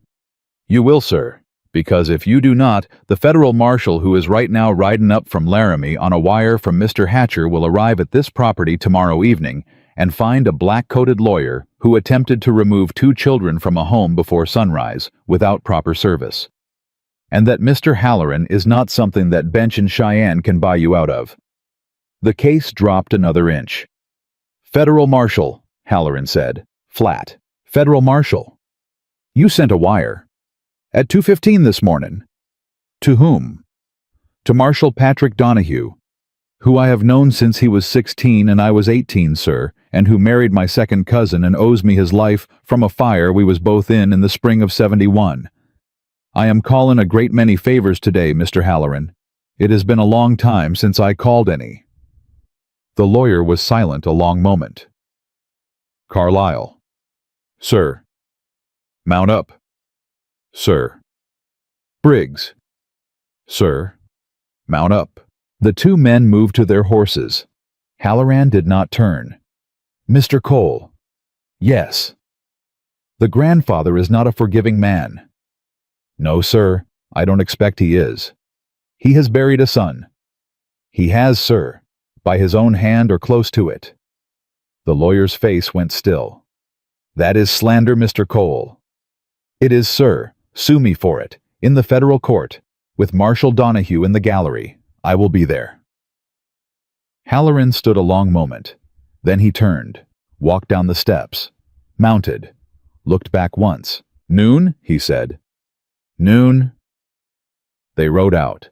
Ethan stood on the porch a long minute after the dust settled. The dog leaned against his leg. He realized slowly that his hand was shaking on the rifle, had been shaking the whole time. He drew one long breath. He set it down. Lily? Yes, sir. The voice came small from the kitchen. You can come out, miss. She came out. Was that him? That was the lawyer. He looked like a crow. Yes, miss. Reckon he did. Mr. Cole. Yes, you was real brave. I was real scared, miss. That's the same thing. Reckon it is. She did a thing she had not done before. She walked over to where he stood, and she put her hand in his hand, and she stood there. Will rode up at 10:30 with Pastor Henley beside him in the buggy and 2 men behind. Henley was 60, white-bearded, gentle in the eyes. The 2 witnesses were Mrs. Briggs, who had circled back at first light, and a man Ethan did not know. A big black man in a clean Sunday coat, who got down from the buggy with a Bible already in his hand. Ethan. Pastor. Will tells me I have a favor to make good on. You do, sir. Will tells me there is also a 4-year-old in this house, and a 7-year-old and a woman who has been on the road 11 days. Yes, sir. Then before any vows are spoke, son, I am going to wash my hands at your pump, and I am going to sit with that mother for 10 minutes, and I am going to ask her in the plainest words I have whether what she is about to do she is doing freely. Because I will not perform a wedding I have not earned the right to perform. Are we agreed? Yes, sir. Good. The pastor went inside. Mrs. Briggs went with him. The big man tipped his hat to Ethan and said, Cole, name's Solomon Reed. Pastor and I have known each other 30 years. You have my word, what is said in that room stays in it. Mr. Reed, pleased. Likewise. Will leaned against the porch rail. You all right, boy? No, sir. Sure ain't. Will. They came at 5. Lord. 3 of 'em. Halloran walked right up the steps with a rolled canvas. Lord, Lord, Lord. Did they? They left. I told 'em about Donahue. Did the wire go through? Yes. How you know? 'Cause I trust the man at the key, and I trust Patrick, and I had to. Will was quiet a moment. Boy? Yes. You ain't a praying man. No, sir. I'm gonna pray for you anyway. Yes, sir. I'd take it. After 10 minutes the door opened. Pastor Henley stepped out. His face was very calm. His eyes were red. Ethan? Pastor? I have spoken with Mrs. Hayes. Yes, sir. She has told me her circumstance. Yes, sir. She has answered the questions I am required to ask, and 1 or 2 I am not. Yes, sir. Son, are you doing this for the right reason? A pause. Pastor, I do not know if my reason is the right one. I know that there is a 4-year-old in there who has nobody to stand for him. I know that there is a 7-year-old who has been carrying her brother's life on her back for 11 days and ought to set it down. I know that there is a woman who has been hurt by every man she has trusted, and I do not aim to be the next one. If those reasons are right ones, sir, then I am doing it for the right reasons. If they ain't, then I am doing the best I can with the reasons I have. The pastor looked at him a long time. Then he set his hand on Ethan's shoulder. That is the most honest answer I have ever received in this office, son. Go and put on a clean shirt. He put on a clean shirt. In the front room, Clara had been helped into the chair by the table in a clean dress of Mrs. Briggs's that was a little too big in the shoulder. Her hair had been plaited fresh. Her face was still pale. Lily stood at her right hand. Noah sat on Mrs. Briggs's lap with his small hand in his sister's. The vows were short. Pastor Henley asked, Clara Hayes, do you take this man of your own free will? No man having compelled you. No woman having compelled you. No fear having compelled you, but only your own hand on your own life to be your lawful husband from this day forward. I do. Ethan Cole. Do you take this woman knowing what she carries, knowing what is coming, knowing the price to be your lawful wife? Do you swear before God and these witnesses that you will stand for her, that you will stand for her children, that you will not raise a hand to her in anger, that you will not raise a voice against her in cruelty, that you will not break your word to her so long as breath is in you? I do, sir. So help me God. Then, by the authority granted to me by the Methodist Conference and the laws of this territory, I pronounce you husband and wife. Henley closed the book. You may, he said, shake her hand. A small breath of surprise around the room. Ethan held out his hand. Clara looked at it, then up at his face. Then she took his hand. Thank you, she said, very low. Mr. Cole? Mrs. Cole, he said. It was the first time anyone had ever called her that. The new name went into the room and lay on the floor between them, a small, awkward thing they would have to learn to walk around. She did not let go of his hand for a long count. Then she did. Mrs. Briggs cried quiet into her sleeve. Solomon Reed signed his name in a careful hand on the certificate. Will signed below him. Pastor Henley folded the paper and set it on the table. That, he said, is the easy part. Yes, sir. Son, I read in your eyes that more is coming today. Yes, sir. Tell me. At noon, Halloran rides back with a witness to file the order. Then a hearing is set. Within 30 days. The pastor nodded slowly. Federal court. Yes, sir. Ethan? Yes. You will need a lawyer. I know it. And you do not have one. No, sir. A silence. Then Solomon Reed cleared his throat. Pastor? Solomon? I was a clerk for Judge Webster in Laramie 6 years.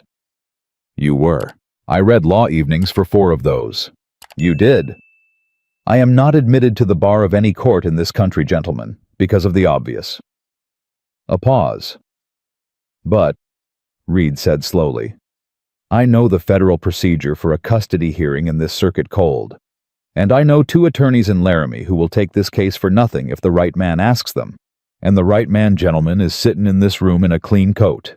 He looked at Pastor Henley. The pastor smiled very slow, very tired.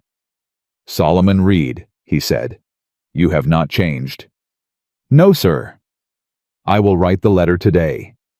Yes, sir. Ethan looked between them. Gentlemen, I do not know how to thank. Don't, Solomon said. Not yet. The thing is just startin', Mr. Cole. The buggy turned in the yard at 5 minutes past noon. Halloran. Alone.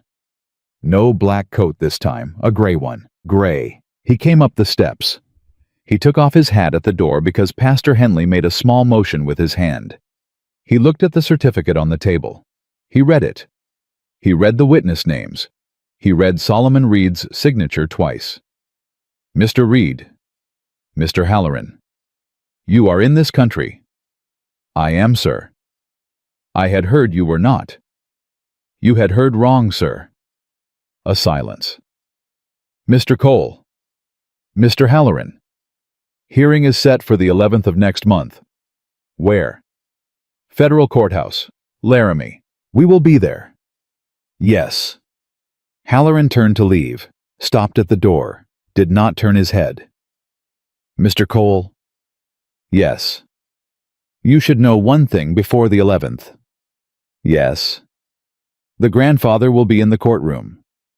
I expect he will. He will bring with him a witness. Will he? A woman who served as nurse to Mrs. Hayes for 2 years.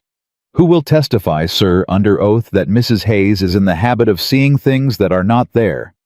That she fled in the night because she believed her husband had been murdered, when in fact, sir, her husband was thrown from a horse in front of 7 witnesses, including a clergyman. That is a lie.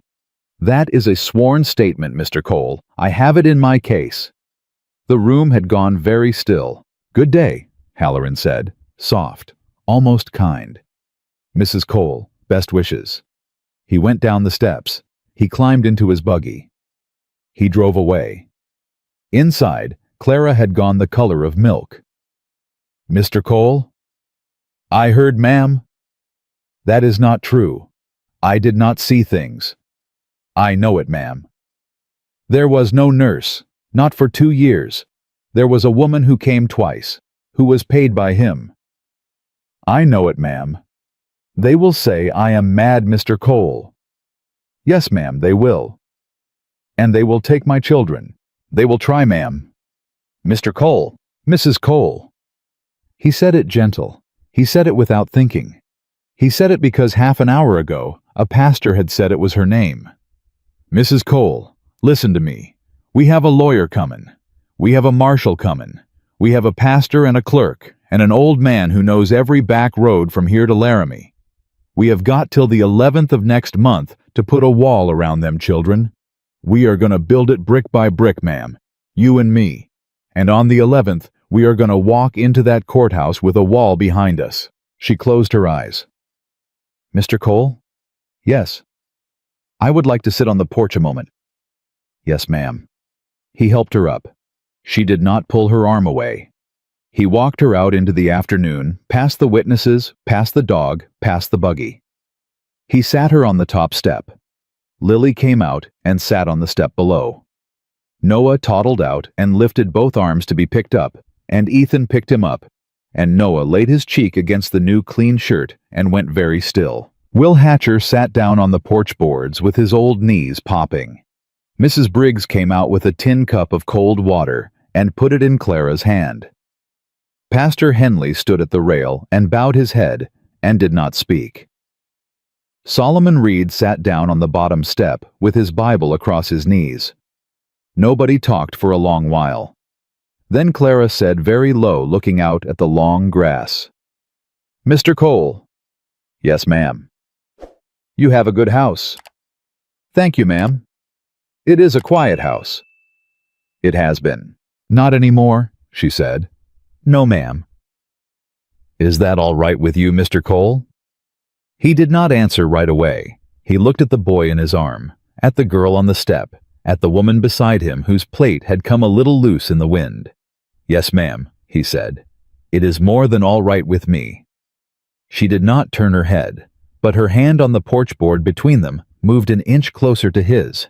Did not touch, but moved an inch closer. And in the long grass beyond the corral, the cicadas started up for the afternoon, mean and slow and bright as the territory itself, indifferent to what had just been built and what was still coming for it down the long hot road from the east.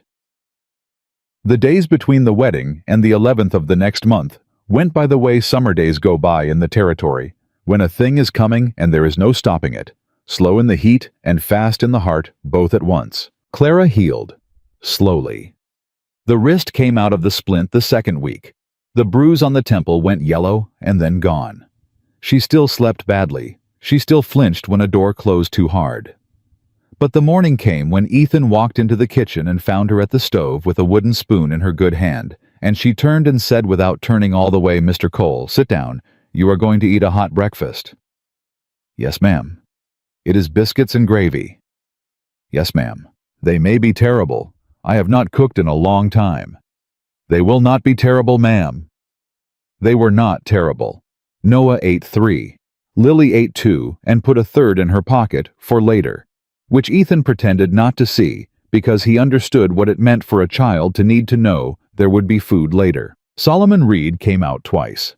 He sat at the table for hours with Clara, gentle asking questions, writing down dates. He sat with Lily longer, slower, asking her to tell him things one careful piece at a time. He never raised his voice. He never asked her twice if her answer made her cry the first time. By the end of the second visit, Lily was sitting on his knee with the Bible across her lap, picking out letters she knew. "Mr. Reed." "Miss Hayes." "You used to be a clerk." "I did." "Did you wear them sleeve things?" "The garters, the black ones." "I did, miss." "My pa wore them when he was counting cattle." "Did he?" "He let me wear one, on my arm. It went all the way up to my shoulder." "That is a fine memory, miss." "Mr. Reed." "Yes, miss." "Are you going to let them take Noah?" The old clerk did not flinch. "No, miss." "Promise." "Miss Hayes, I will tell you the same thing Mrs. Briggs told you. In this house we do not promise what we cannot carry.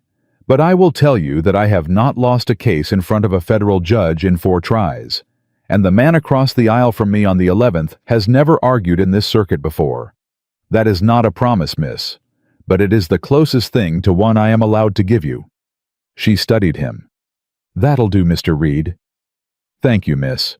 The lawyer he had wired for a man named Forrester out of Laramie arrived on the 5th day, took one meeting with Clara, stood up at the end of it and said, "Mrs. Cole, you have lived through what would have killed 3 of the strongest men I know, and you have done it with 2 children on your back. We will go to court. We will not lose." "Mr. Forrester." "Ma'am." "What if we do?" "Ma'am, we will not." "What if we do?" He looked at her. Then he sat back down. "Then, ma'am, you will leave that courtroom with 2 children in your arms anyway. Because there is more than one road home, Mrs. Cole. The legal one is the one I am paid to walk. The other ones, ma'am, are not mine to speak of in a house with a pastor in it. But your husband knows them, and the men your husband rides with know them. And no court order has ever overtaken a small fast wagon in the Wind River country with the right men driving it." Clara closed her eyes. "Mr. Forrester." "Ma'am." "Do not say that out loud in front of my daughter." "No, ma'am." But thank you for saying it to me. Yes, ma'am. The night before they rode for Laramie, Ethan was sitting up in the kitchen alone when Clara came in barefoot with a quilt around her shoulders. Mr. Cole? Mrs. Cole? It is 2 in the morning. Yes, ma'am. You have not slept. No, ma'am.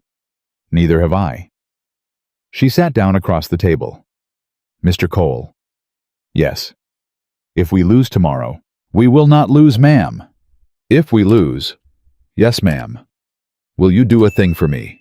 Anything, ma'am. Will you take Lily? A silence so deep he heard the lantern hiss. Mrs. Cole, listen to me. He will take Noah. He cannot afford to leave Noah where I can reach him. But Lily. Lily, he does not want Mr. Cole. Lily knows too much. Lily speaks too plain. Lily is too like her father. He will let her go if I let Noah go quietly. And Mr. Forrester says there is a chance, a small chance, that I can buy time for Noah on appeal if I do not fight on the steps of the courthouse. Mrs. Cole, stop. Mr. Cole, you are not splitting those children. It is not your decision. No, ma'am, it ain't. But it ain't yours either, ma'am. It is theirs. And there is a 7-year-old in that next room who would walk into a fire before she let a man take her brother out of her sight. Do not do that to her, ma'am. Do not ask her to choose between being alive and being her brother's sister. There is no daylight between them two things in her head, Mrs. Cole. There has not been for a long time. She put her face in her hand. Mr. Cole. Yes. I am so afraid. I know, ma'am. I have been afraid for a year and I am tired. Yes, ma'am. Tell me something true. He thought a long moment. My mother died when I was 11, ma'am, of a fever. My father sat up with her 3 nights in a row. The 3rd night he came out of that room at sunup, and he sat me down on the porch step, and he said, "Boy, your mother is gone, and I do not know how we are going to live without her, and I am not going to lie to you about it. But I will tell you this. There is a thing called the next sunup, and as long as you keep showing up for it, the next one comes too. That is most of the trick, son. Just keepin' showing up." A long silence. He showed up till he died, Mrs. Cole. He showed up for me every day for 22 years, and then he died on a Tuesday in his chair, and I buried him under that cottonwood out there, and I have been showing up for myself ever since. That is most of what I know about living through a hard thing, ma'am. The next sunup comes, and then another one, and one of them, ma'am, is gonna be the one where you wake up and you are not afraid before you open your eyes. I cannot tell you when that one is, but I have lived long enough to tell you it comes. She did not speak for a long time. Then she put her hand across the table. Open, palm up. He looked at it. He laid his hand in hers. She closed her fingers around his, and she put her forehead down against the back of his hand, and she breathed. That was all. It was enough. The federal courthouse in Laramie was a long brick building with high windows and a clock in the tower that did not run. They came up the steps at 5 minutes before 9. Ethan Clara, Solomon Reed, Forrester, Will Hatcher, Mrs. Briggs, Pastor Henley. Lily walked between Ethan and her mother. Noah was in Mrs. Briggs's arms. He was wearing a small blue jacket she had stayed up 2 nights to make. At the top of the steps, Marshal Donahue was waiting. A spare man 50 with a tin star on his vest and a face like a fence rail. Cole. Patrick. Mrs. Cole. Marshall. I read Hatcher's wire. I read the lawyer's filing. I read Pastor Henley's letter. I am here, ma'am, in an official capacity to ensure that no person in this building lays a hand on any member of your party today. Are we clear? Yes, sir? Good. He fell in behind them. Inside Halloran was at the right-hand table. Beside him sat a man Ethan had never seen but recognized at once. 65. White hair brushed back. A face that had been handsome 40 years ago and had hardened since into something else entirely. Victor Langford. Lily saw him first. Her hand tightened in Ethan's. That's him. I know, miss. He's looking at Noah. I see him, miss. Don't let him. Ethan stepped sideways. put himself between the table and the boy in Mrs. Briggs's arms. Langford's eyes shifted, moved up Ethan's body from the boots, stopped at the face. "Mr. Cole." "Mr. Langford." "You are not what I expected." "No, sir." "A rancher." "Yes, sir." "I had been told a hired man." "You had been told wrong, sir." A pause. "My grandson," Langford said, "is wearing a coat that does not fit him." "Your grandson, sir, is wearing a coat that was sewn for him in 2 nights by a woman who has never met you. It fits him fine." "Mr. Cole." "Mr. Langford." "You believe you are doing a kind thing." "I believe I am doing what is in front of me, sir." "You will regret this." "I expect I will regret a great many things in my life, Mr. Langford. This will not be one of them." The bailiff called the court to order. The judge was a woman named Henrietta Keller. 50 gray-streaked hair, pulled back severe eyes that did not smile and did not need to. She sat down. She read the papers in front of her. She lifted her head. "Mr. Halloran." "Your Honor." "This petition was filed in the Cheyenne District Court on the 14th of last month." "Yes, Your Honor. It is now before this court because of a wedding performed in Sweetwater County on the 17th and a federal complaint filed by Mr. Forrester on the 18th alleging perjury in the affidavit attached to your petition." "Yes, Your Honor." "Are you prepared to defend that affidavit?" "Yes, Your Honor." "Mr. Forrester." "Your Honor." "Are you prepared to attack it?" "I am, Your Honor." "Then call your first witness, Mr. Halloran. I have read the papers. I do not need a speech." Halloran called the woman. Her name was Mrs. Mabel Worth. She was 55. She wore a black dress and a small gold cross. She took the oath in a clear, steady voice. "Mrs. Worth, you served as nurse to the petitioner's daughter-in-law for some 2 years." "I did, sir." "In what capacity?" "As a companion, a keeper." "The young woman was not always herself, sir." "Will you tell the court what you mean?" "She saw things, sir. She heard things. She would speak to her late husband as if he were in the room. She would not eat for days at a time. She believed her husband had been murdered, when in fact, sir, the entire household witnessed his unfortunate accident. And on the night of her departure, she came to me at midnight, sir. She was raving. She said the house was full of poison. She said she had to take the children to the territory. She put a knife to my throat, sir, and made me harness her wagon. I have not slept easy a night since." "Thank you, Mrs. Worth." Halloran sat down. In the gallery, Lily was breathing very fast. Mrs. Briggs put a hand on her shoulder. Forrester rose. "Mrs. Worth." "Sir." "You are 55 years of age." "I am." "You worked in the Langford household for 2 years." "Yes." "At what wage?" "I am not sure At what wage, Mrs. Worth? You will have known your wage." $12 a month, sir." $12 a month, for 2 years." "Yes." "That is $288, Mrs. Worth." "Yes."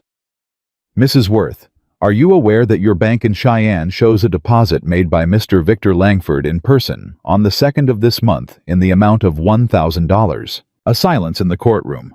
I am not certain." "It is a yes or no question, Mrs. Worth. Did Mr. Langford on the 2nd of this month deposit $1,000 in your account at the First Bank of Cheyenne? Yes or no?" "Yes." "For what service?" It was a gift, sir." "For my long employment." 3.5 years' wages, as a gift, on the 2nd of this month, 11 days before this petition was filed." "Yes." Halloran stood. "Your Honor." "Sit down, Mr. Halloran." Continue, Mr. Forrester. "Mrs. Worth, you have testified that Mrs. Cole put a knife to your throat." "Yes." "Where on your throat?" "Sir." "Where, Mrs. Worth? Left side, right side, front.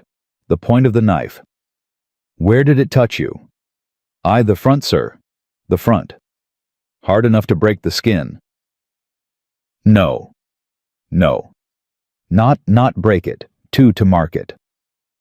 Mrs. Worth, please remove the collar of your dress for the court. I will not. Mrs. Worth, remove the collar, or I will have the bailiff's wife take you behind that screen and look for me. She removed the collar. There was no mark. There has never been a mark, Mrs. Worth, has there? She did not answer. Mrs. Worth, you are under oath in a federal court. Has there ever been a mark? No, sir. Did Mrs. Cole ever put a knife to your throat? No, sir. Did Mrs. Cole, in the 2 years you worked in that house, ever speak to her dead husband as if he were in the room? No, sir.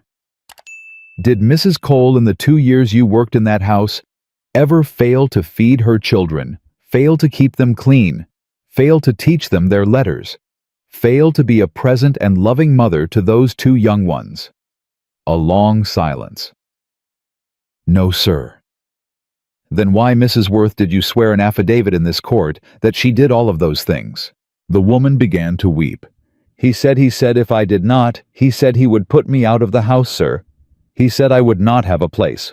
He said no one would hire a woman my age who had been put out of his house. He said, "Thank you, Mrs. Worth, no further questions."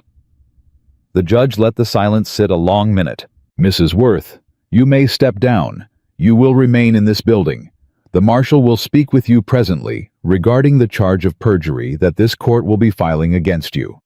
Mr. Halloran, have you any other witnesses? Your Honor. Have you any other witnesses? No, Your Honor. Mr. Forrester. Your Honor, if it please the court, I would call one witness. Whom? Lillian Hayes, age 7. A movement at the petitioner's table. Langford leaned forward. Your Honor. Sit down, sir. Mr. Forrester. The court does not ordinarily. Your Honor. The petitioner has alleged that the children's mother is unfit and that the children require removal. I would ask the court to hear briefly from the elder child, not as to facts of law, as to whether she wishes to remain in her mother's home. The judge looked at Lily.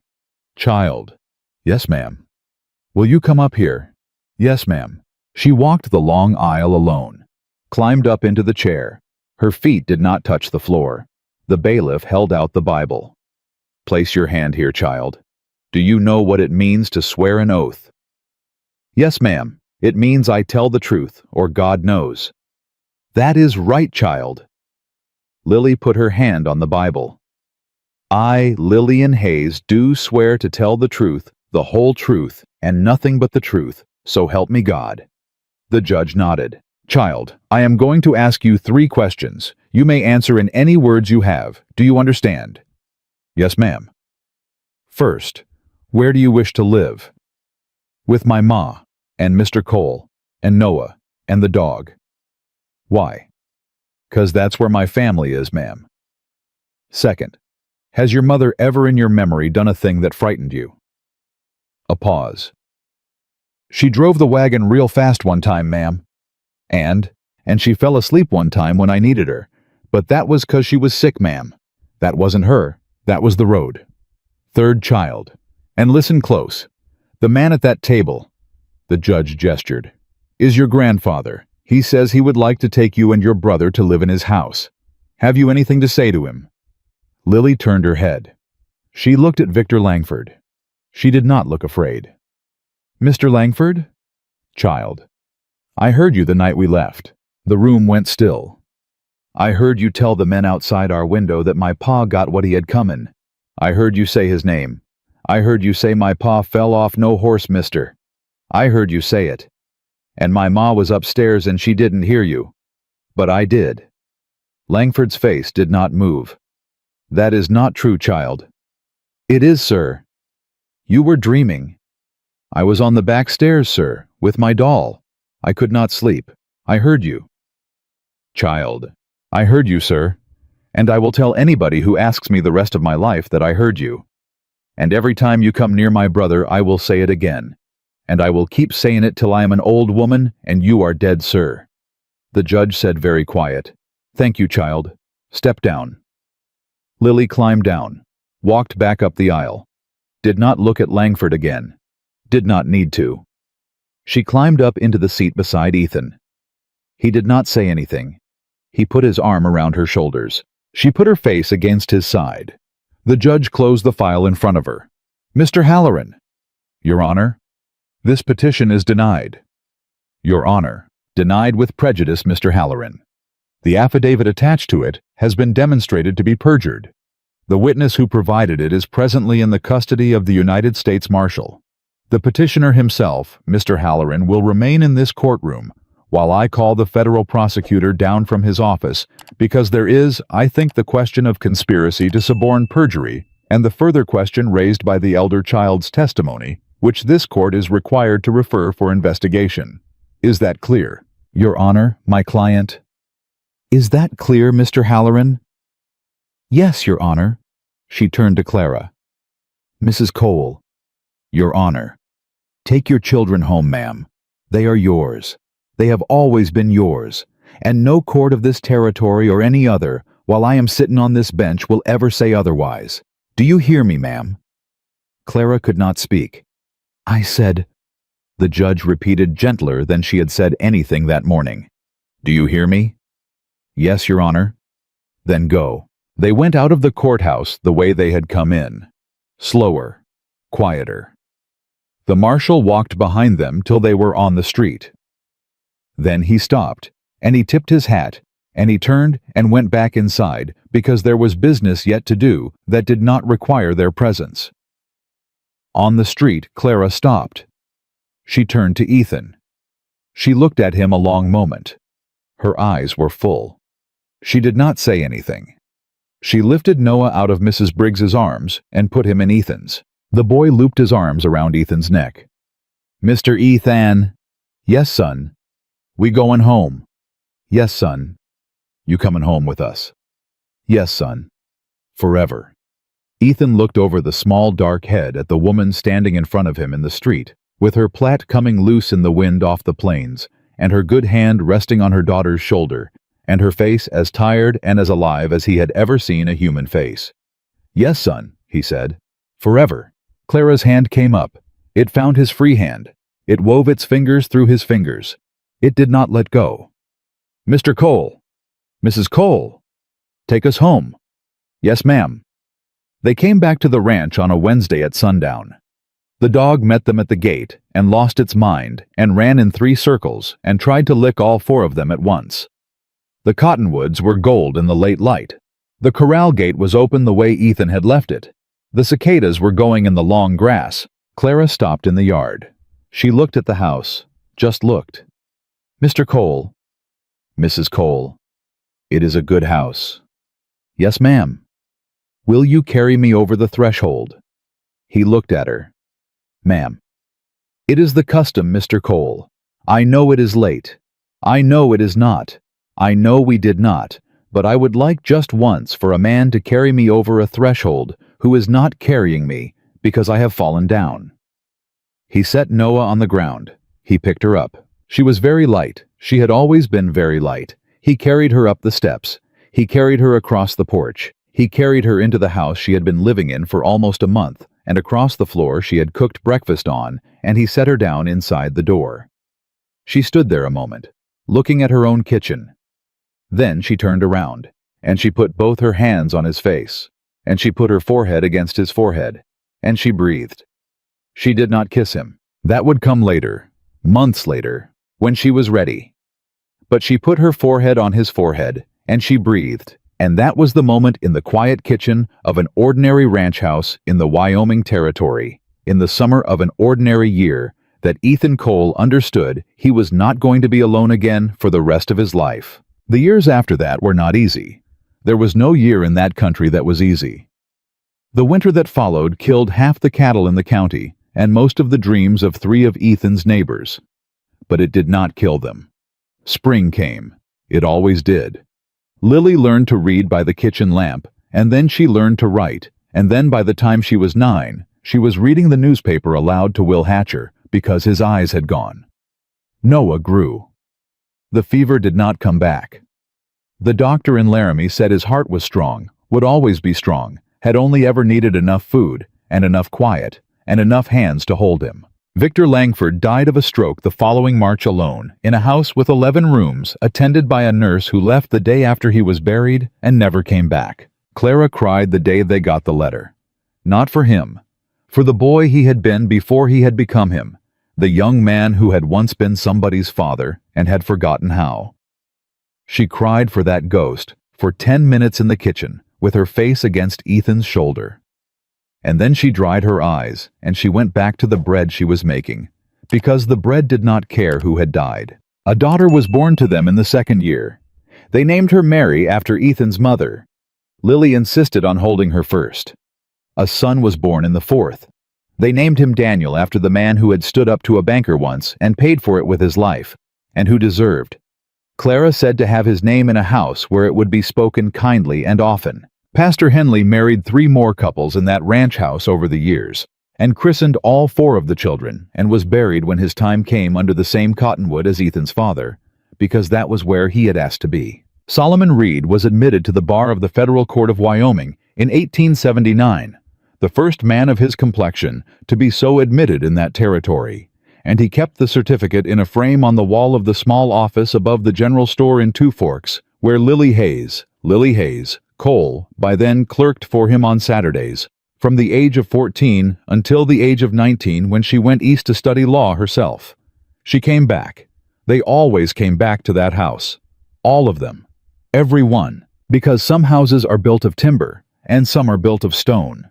But the houses that hold are built of the people who stayed. When staying was hard, and that house, the long low one, with the sagging porch and the tin roof, bleached pale by sun, the one a cowboy had been sleeping alone in for 9 years, until a child screamed across the prairie one summer afternoon and changed everything that house held. It held against the man who came for them. It held against the winter and the drought and the years. It held against the loneliness that had lived in it before, and it never let that loneliness back in. Not once. Not ever. Under the same unforgiving sun that had nearly killed her on the day he found her, Clara Cole lived out the rest of her days in that house, and she raised 4 children in it, and she buried her husband from it 61 years after she walked into it on his arm. They were not just neighbors who married for safety. They were not just survivors of a hard road. They were a family. And no court, no banker, no lawyer in a black coat, no lie sworn under any oath was ever strong enough to take that away from them again.